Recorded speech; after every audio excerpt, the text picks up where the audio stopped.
This is BBC News. I'm Clive Myrie. The headlines at 9. A deal on press regulation by the Conservatives, Labour and the Liberal Democrats. David Cameron says it guarantees a free press. It supports our great traditions of investigative journalism and free speech. It protects the rights of the vulnerable and the innocent. Victims of press intrusion told the Leveson inquiry it was time to get tough with the press. So, will the watchdog work? If that is what is eventually put in place, then I think Lord Justice Leveson's inquiry will have been well worthwhile. We'll have the very latest on press regulation from Westminster. The other main stories here on the BBC News at 9. Anger in Cyprus over plans for a tax on savings. Banks are shut until Thursday amid fears over deposits. 10 years on from the fall of Saddam Hussein, we have a special report from Ben Brown in Baghdad on how Iraq is faring. You'll be very good with animals. Hello, little pussy. And Frank Thornton, who starred as Captain Peacock in Are You Being Served, dies at the age of 92.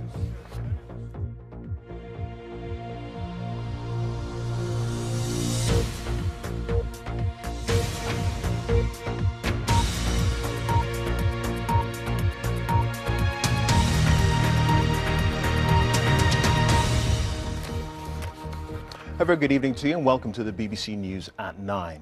Now, he'd called for political consensus in the setting up of an independent watchdog to police the press, and it seems Lord Justice Leveson has got it. The three main party leaders have all day been scrambling to take the credit for hammering out a deal to protect us all from the worst excesses of the press, but at the same time maintaining press freedom. Now, the campaign group Hacked Off is a little less hacked off tonight, welcoming the cross-party compromise. But the press, well, they're still studying the fine detail. Here's Nick Robinson. And if you want to find out more on what the planned changes will mean for press regulation, head to the BBC website. That's at bbc.co.uk/news.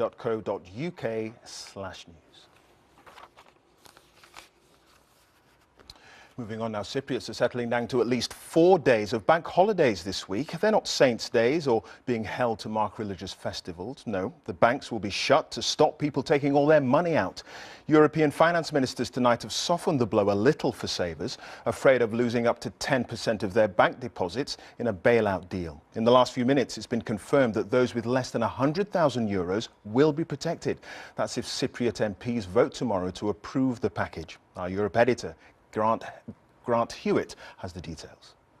Douglas, it's good to see you. Douglas Rediker from the Peterson Institute for International Economics. Thanks very much indeed for joining us. Thank you. Thank you.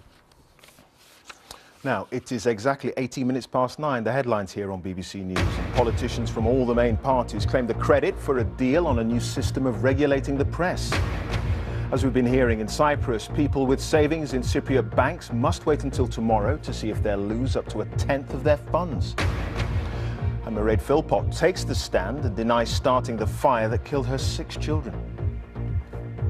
In a moment, a new award to change the profile of engineering in Britain and beyond.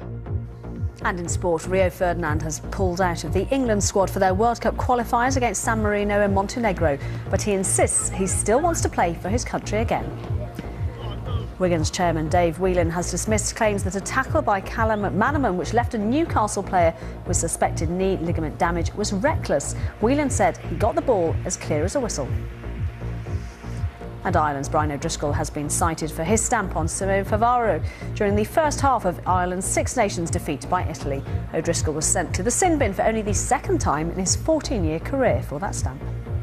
I'll have details on those stories coming up in around 20 minutes for you, Clive.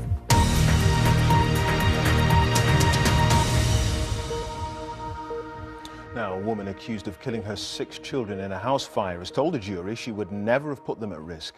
Mairead Philpott is on trial for manslaughter alongside her husband Mick and a third defendant. All 3 denied the charges. Our correspondent Jeremy Cook has the details. Jeremy Cook reporting for us there. It's 21 minutes past 9. Now let's take a look at some of the other stories making the news this evening. And a man who worked for the artist David Hockney has died after being taken to hospital from the painter's house in East Yorkshire. Dominic Elliott, who was 23, died in the early hours of the morning. Police say there were no signs of violence. A post-mortem examination will take place tomorrow. Two teaching unions have announced that their members are to walk out in a series of strikes planned for the summer term over issues including pay, pensions and workload. Now, news of a shot in the arm for Britain's aerospace industry. It's to receive a £2 billion investment, securing the future of 115,000 jobs across the country. The money, £1 billion from the government and £1 billion from industry, will fund a new aerospace technology institute, which will aim to develop the next generation of quieter, more energy-efficient aircraft. Now, they were on a popular walking trail in the Alps when they lost their lives. The bodies of Peter Saunders, who was 48, and his son Charlie, who was 12, were found by rescue services in the French resort of Chamonix. Police said they'd been exploring a dangerous, deep and snowy trail when they fell. Sangeeta Maiska has the details. Now, the war may be over, but 10 years on from the start of the conflict in Iraq, thousands of British servicemen and women are still coming to terms with its impact on their lives. Now, 100,000 military personnel served in the conflict. Of those, 179 were killed, with 426 wounded in action. Many now carry psychological as well as physical scars. And as our defence correspondent Caroline Wyatt reports, some have been changed forever. This is BBC News. Coming up in the next few minutes, as BBC News moves into its new central London studios, we'll show you around our new home. And in sport, Rio Ferdinand withdraws from the England squad for their World Cup qualifiers.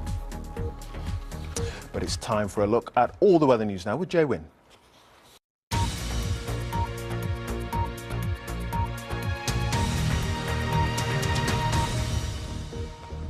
Hello, welcome back to the BBC News at 9. I'm Clive Myrie. The headlines. And David Cameron says the new press regulator will be tough and independent, yet guarantee a free press. It's a result of a cross-party deal, including a royal charter that can't be changed without Parliament's agreement.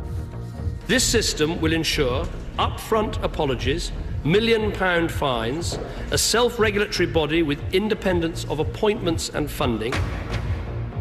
Eurogroup finance ministers say savers in Cyprus with less than €100,000 should be protected from a new bailout tax. The plan to impose a levy of up to 10% has provoked widespread public anger.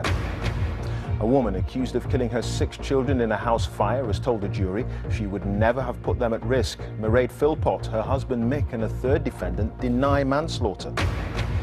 Tributes are being paid to a British father and his son who died in a walking accident in the Alps. The bodies of Peter Saunders and 12-year-old Charlie were found in the French resort of Chamonix. And coming up after the sport, we'll hear what a former tabloid editor has to say about how politicians want to regulate the press.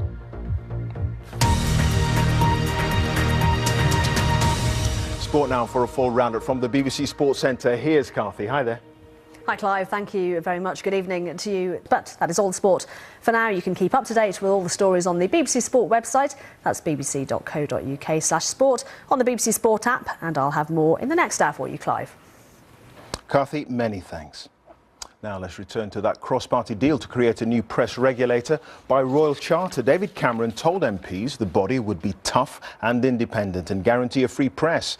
And he promised that newspapers abusing their power could be fined up to £1 million. Labour says that safeguards will ensure the regulator can't be weakened by politicians. And the Lib Dem leader Nick Clegg hopes newspaper groups will back the deal. That's not at all certain. A number of papers have issued a joint warning that there are still deeply contentious issues. Well, with me now is the former Sunday Mirror editor, Paul Connew. Paul, it's good to see you. Thanks very much indeed for coming in. Do we still have a free press tonight, free to speak truth to power, and a press that can hold us all to account, do you think? At the moment, yes, because I think today was billed as D-Day. It's, I think, another messy chapter in a battle or a war, perhaps, that's not over yet. It's just after 9:45. The headlines here on BBC News. And David Cameron says the new press regulator will be tough and independent, yet guarantee a free press. Savers in Cyprus with less than €100,000 are being told they'll be protected from a new bailout tax if the deal passes a parliamentary vote. Mairead Philpott takes the stand and denies starting the fire that killed her 6 children. And on the financial markets, here's how shares in Europe and the US ended the trading day. A lot of red there. Everything down, the FTSE, DAX, Dow and NASDAQ as a result of fears over the situation in Cyprus. All this after a number of days of the markets rallying, reaching highs of over the last 5 years. But all those gains evaporating following that situation in Cyprus. Those are the markets.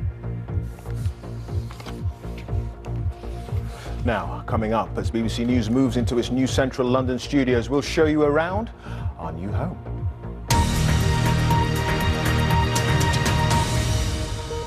He brought laughter to millions as Captain Peacock in Are You Being Served, and spent almost his whole adult life starring on stage and screen. The actor Frank Thornton has died peacefully in his sleep at the age of 92. Lisa Mzimba looks back at his life.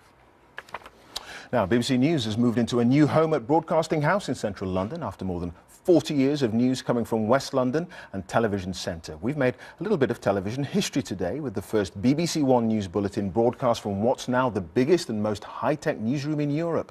Nick Hyam reports. In the Commons, Mr MacLeod has said that the London busman's pay claim... BBC News 1950s style. No auto cue, hand-drawn maps and graphics, a black and white business that relied on laboriously processed news film. Then, around 1980, the switch from film to video, a revolution. And the fighting after it was, if anything, fiercer than it was before. Everything changed in the early 80s with the arrival of the handheld electronic camera.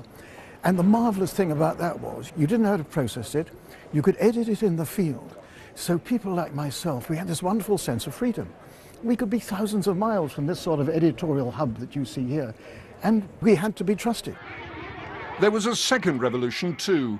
Originally, news film shot abroad had to be packed up and sent unprocessed by plane, arriving a day or more late. Satellites changed all that. But today, even satellite trucks like this could be replaced by the internet, broadband and smartphones. We've got sandbags against the doors. This live interview last year was broadcast using just an iPhone.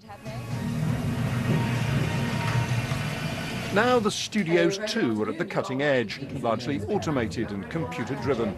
For the first time, we are broadcasting in true high definition, and we've got shiny new studios that are bright, they are airy. For the first time in a long time, we've gone back to having a real newsroom backdrop.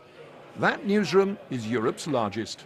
Impressive, certainly. It reminds me of a sort of battery hen factory with electronic add-ons, but I'm sure it's going to produce some wonderful news. What matters is the people, really, but not the machinery. Nick Hyam reporting there. Well, it's nearly time for the BBC News at 10 with Hugh Edwards.